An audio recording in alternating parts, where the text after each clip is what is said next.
The pandemic has been big business for marijuana sales in the state. The Colorado Department of Revenue says total sales have already reached more than $1.4 billion in the first 8 months of the year. Records were set in May, June, and July. In this week's Take Care, John Glasgow caught up with health experts who are reminding people that using marijuana does come with risk.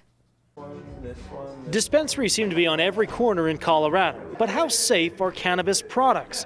Our 9 News health expert, Dr. Pyle Coley, went in search of answers. She sat down with Dr. Ken Finn, a former member of Colorado's Medical Marijuana Scientific Advisory Council. One of the things that has really struck me about the rise of the cannabis culture, as we've seen, is the parallels with the tobacco epidemic and what lessons we can learn from this experience. Marijuana industry is big tobacco 2.0.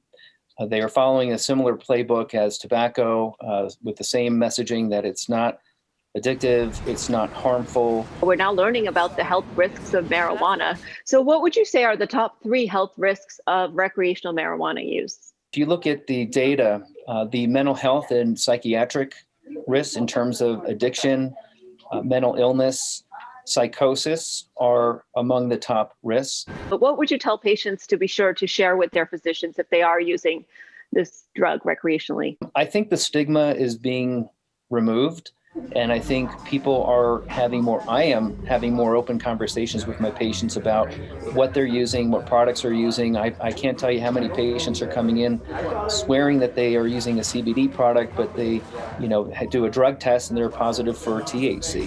What's in the product may not be what's on the label. And consumers really need to tell their doctors what they're taking.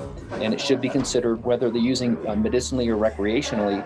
They need to at least let their provider know that they're using it, because there's a lot of drug-drug interactions. They're kind of playing Russian roulette with some of these products, especially if they're on multiple other medications. THC and CBD are the most commonly known cannabis products. THC is a psychoactive ingredient that gets people high. But Dr. Finn says that both products come with risks and there can be contamination. He reminds people to be buyer beware when using either of them.